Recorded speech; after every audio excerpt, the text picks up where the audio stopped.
Good day, people of the internet. My name is Dog, and this is Guild Wars 2 Basics. And for this episode, we're going to be talking about the Black Lion Trading Post, or the Trading Post. So, to get to the Trading Post, you can either talk to one of these vendors, open up the small icon in the top of your screen that has a lion face, or press O. Once you open up the menu, you're going to be presented with this screen. On this screen, you've got this little tile system that gives you a preview of new things that have come to the gem store, and that's within this gem store tab. This is in exchange for gems. You get these items, so you get a finisher, a bass guitar. There's a bunch of things. So first little thing up here, we have promotion. Promotion just is promoting some new items or items of interest to people. So you've got a bunch of things here, which I'll be going over in the other tabs. We have style. This is where you can check out gem store outfits. Well, outfits, armor skins, weapon skins. All these different kind of skins can be viewed within this little menu. But you can also find these in your bank tab. When you go to your bank and you go to the wardrobe section, you can find these within there. So we got things like masks, full armor sets. Down here we have some backpacks. Yeah, there's all kinds of stuff in here. Then you can clear, you can search in here. Special items are various things from metabolic primer, which increases the stat of any food you have. Reviving orbs, mystic stones, dye, packs, black lion salvage kits, keys, mining tools I think are in here. Yep. Unlimited charged mining tools.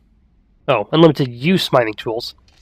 So this can get you sickles, axes. There's the other one I'm thinking of. Pickaxes.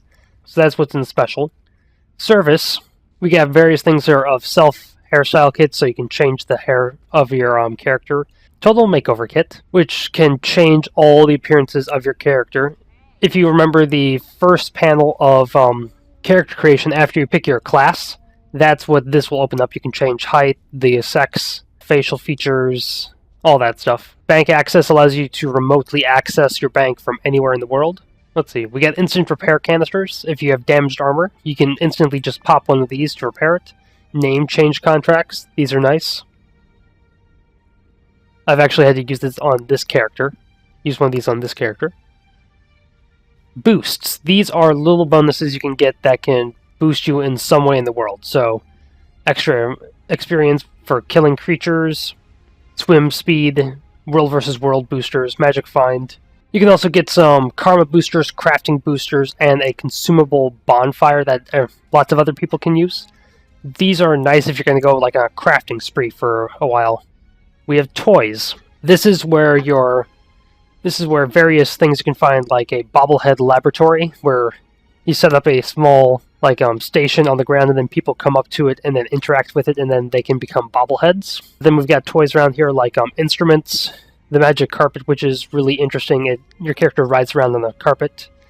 Then we have some miniatures around here, like people from the story, or just random things that are just interesting. And then upgrades.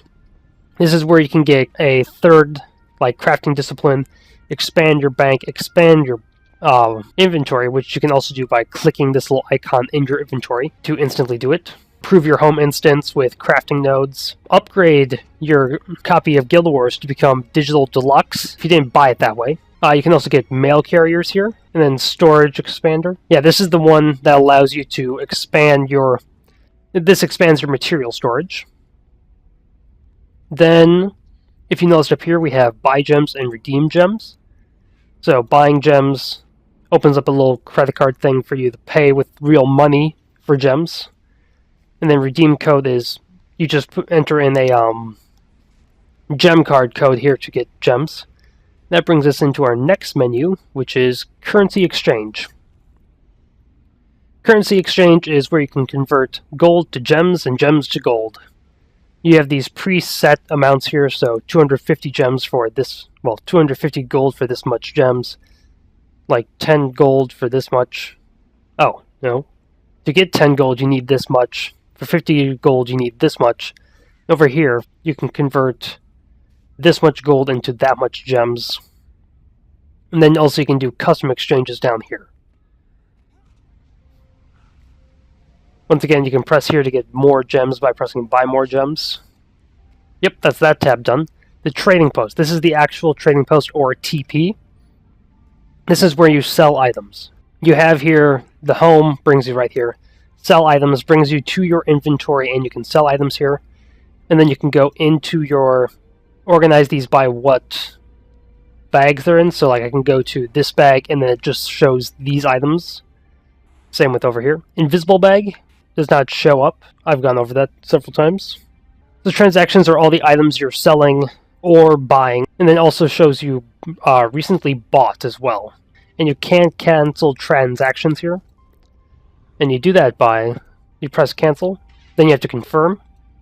That item has been removed from here and deposited back into the delivery box for you to go pick up. I'll go over the delivery box in just a bit. Oh, there you go.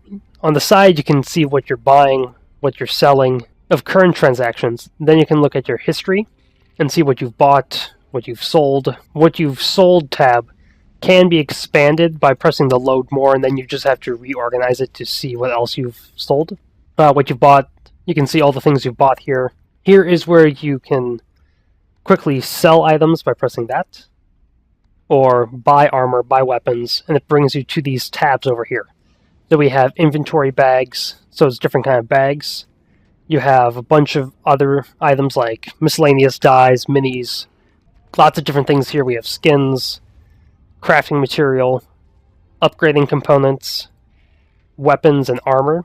And just so you're aware of how this works, when you open up the weapons tab, you'll see this little thing up here that says your profession, so like Mesmer. It's only going to have items that a Mesmer can use in here, so it's not going to have any heavy armor or, yeah, it's just going to be light armor in here for me. If I click this off, it's suddenly changed into, I've got medium armor here, I've got heavy armor, yep, there's heavy. And then when I go into these, it will be of various amounts. Same thing goes for weapons. This is only going to show me weapons my Mesmer can use. So that's going to be like scepters, foci, swords, and various other weapons. If I click this off, I'll be prompted with other things like bows, war horns, daggers.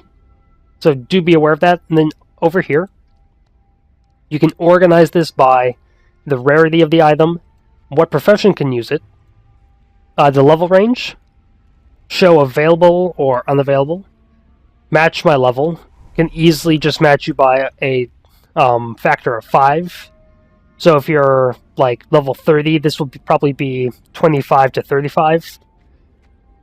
You can adjust attributes in here, and then the actual value of the attributes, if you want to just find certain stats.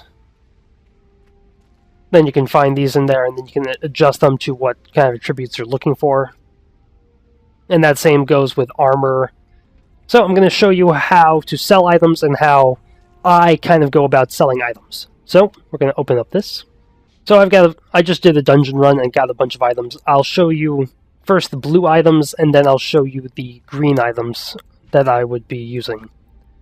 I try and get a good profit off of items, so I basically sell all light armor, even though that's probably very punishing for my Necromancer and Mesmer, but it's worth money. We have this Warhammer. Oop, that's something to note. On the side here, you will see a coin. Right here, you don't see anything, really. But on here, you see coin. If you look at this, there are no buy orders for this item.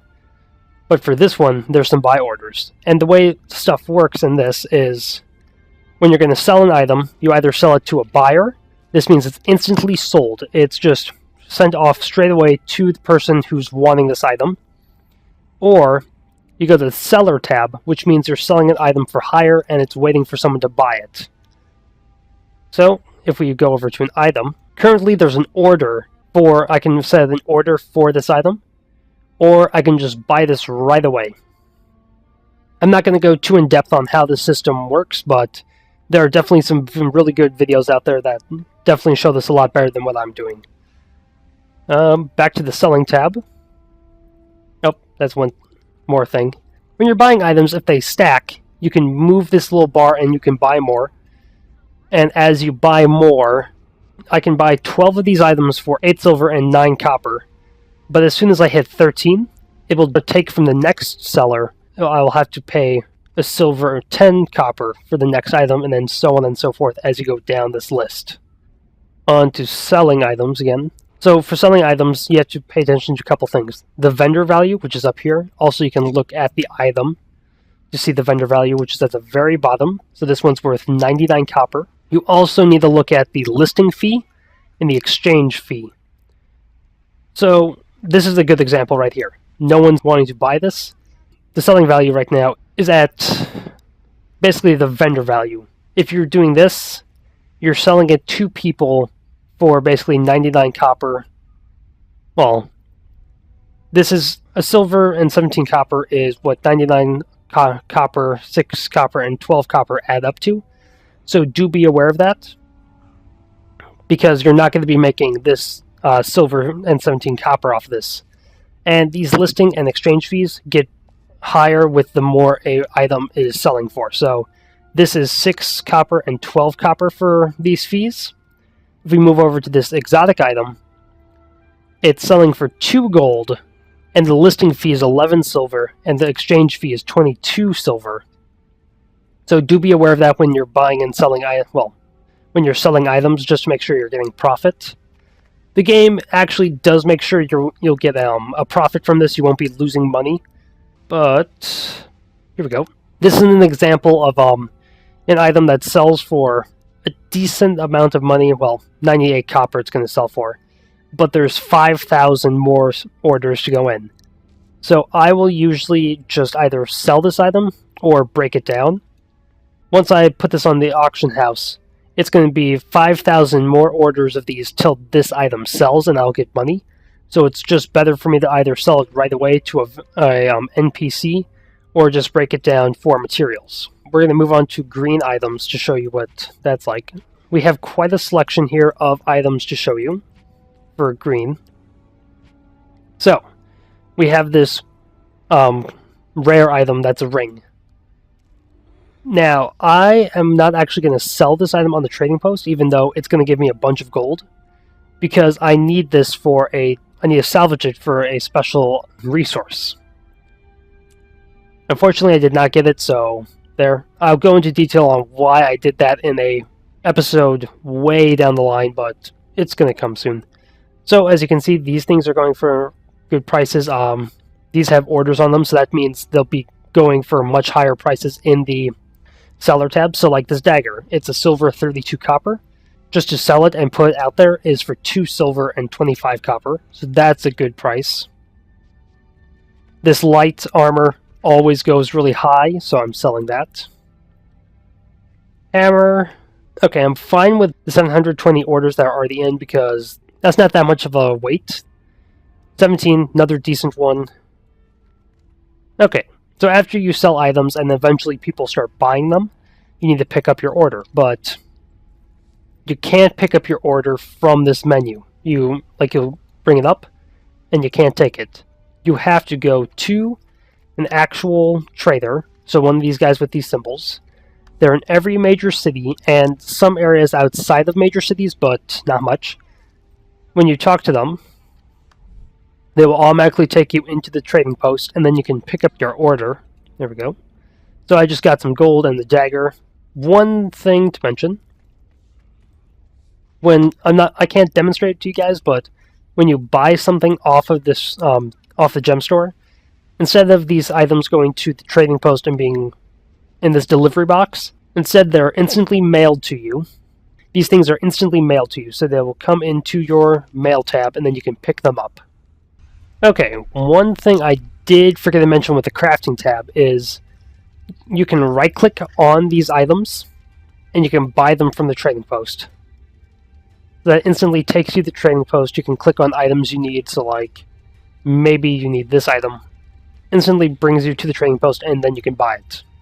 Same goes for when you're in your material storage. When you see an item, you can right-click it, and then you can instantly go to the trading post and buy that item. So that's it for this episode of Guild Wars 2 Basics. Join me next time when we're going to be talking about player versus player. as in structure of player versus player. Until then, hit like, subscribe, hit me up in the comments, and hit me up on the Twitters, and have a day. Nope, that's the wrong button.